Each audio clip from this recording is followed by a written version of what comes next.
プロシアの歴史6、プロテスタント6王。今回は、かくまわれた後のルター派がどうなっていったかを追いかけていこうと思います。最初にここまで、プロシアの歴史5までを振り返ります。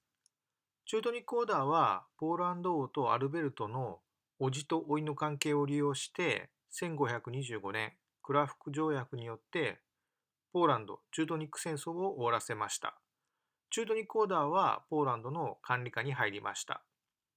チュートニックオーダーはアルベルト・ホーヘンゾーレン家の世襲制のプロシア公国へと変貌しました。プロシア公国の宗教はルター派プロテスタントになりました。アルベルトにこれらのアドバイスを与えたのはルターでした。ルターは95の論題を発表し、それが原因で1521年の帝国会議でローマ教皇に破門をされました。破門されたルターはフレデリック・ザ・ワイズによって密かにかくまわれました。後々の出来事が理解しやすくなるように、ルターをかくまったフレデリック・ザ・ワイズの系譜を軽く見ておきます。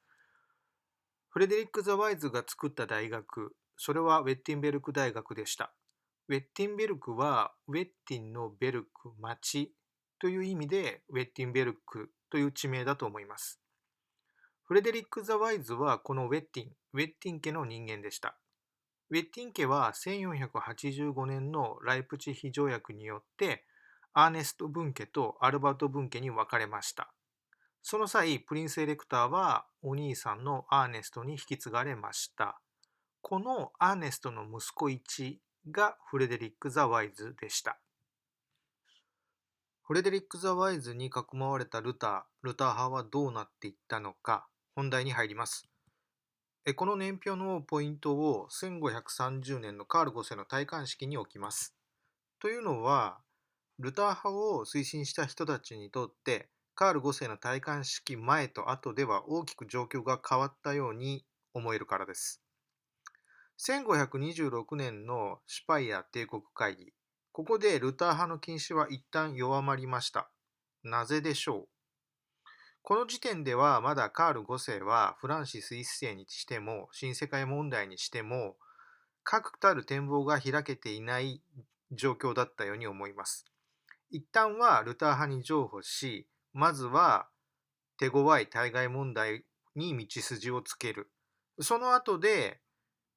帝国会議という話し合いを利用すれば、内政問題ともいえるルター派の問題は自分の意のままに解決できる。カール5世はそう考えたから、一旦はルター派の禁止を弱めたのではないでしょうか。自らの計画通り、カール5世はパビアの戦闘でフランシス1世に勝利、カンブレー条約でローマ問題を解決、さらにはサラゴサ条約によって新世界問題に対しても道筋をつけました。そして、ルター派問題を解決しようと迎えた1529年のシュパイア帝国会議。ここで想定内だったのかもしれませんが、カール5世に対してルター派を推し進めていた人たちが物申しました。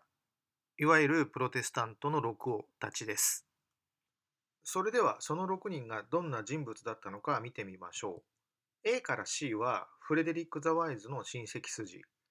D はプロシア公アルベルトの兄でした。後に登場するアルバート・アルキビアデスの後見人となった人物です。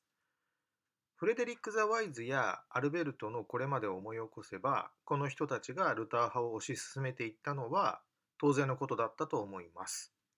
E、ヘッセンのランドグレーブ、フィリップ・ザ・マグナニマス。この人は最も強力にプロテスタントを主張した人物でした。彼がプロテスタントを推し進めた最大の理由、それはチューリンゲンだったと思います。この人の娘が後に登場するモーリスと結婚しました。F、アスカーニアのウォルフガング。彼の領土にはマグデブルクがありました。マグデブルクは青年ルターが学生時代を過ごした町でした。この町はもともと反ローマ、反ハプスブルク家の気風が根強い土地だったのかもしれません。このマグデブルクが後に起こったシュマルカルデン戦争の時にターニングポイントになりました。この6人のプロテスタント王たちとローマ教皇、そしてカール5世の関係を考えてみます。戴冠式前、カール5世と6人のプロテスタント王たちは、ドイツへのローマ教皇の介入を排除したい、その気持ちで一致できていたように思います。ところが、戴冠式後、カール5世は、ローマ教皇をある程度管理できる立場になりました。こうなると、従来からのローマカソリックの基盤の上に、神聖ローマ帝国を安定化させ、さらなるハプスブルク家の繁栄を目指す。それがカール5世の規定路線だったように思います。ローマ問題は一応の解決を見たのです。ルター派を容認する必要性は消えました。一方、プロテスタント六王たちが目指したのは、ローマの介入を極力排除するではなく、完全排除でした。帝国会議において、ルター派プロテスタントをローマカソリック内における従属的例外承認のような形で決着されてしまうのは、彼らには受け入れがたいことでした。中で最もこの思いが強かった人物、ヘッセンのランドグレーブ、フィリップ・ザ・マグナニマスがシュマルカルデン同盟を提唱し、彼の主導のもと、この反ハプスブルク系同盟は結成されたのだと思います。ここまではプロテスタント六王たちがルター派を擁護した宗教的、政治的要因を見てきました。ここからは彼らがルター派を推し進めた経済的な要因を探ってみようと思います。その理由は主には鉱山物資源だったように思います。ハプスブルク家の富を支えた立役者にフッカー家、フッカー銀行がありました。そのフッカー家の富の源泉、それはヨーロッパ内の鉱物資源、鉱山物資源、その独占でした。スウェーデンの鉱山にハプスブルク家、フッカー家が触手を伸ばしたから、それを守ろうとしてスウェーデン自由戦争が起こったのであり、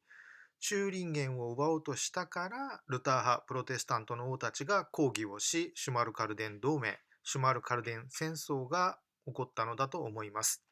そしていつでもこの収奪行為に結果的には後方支援のような態度をとっていたのがローマ教皇だったのだと思います。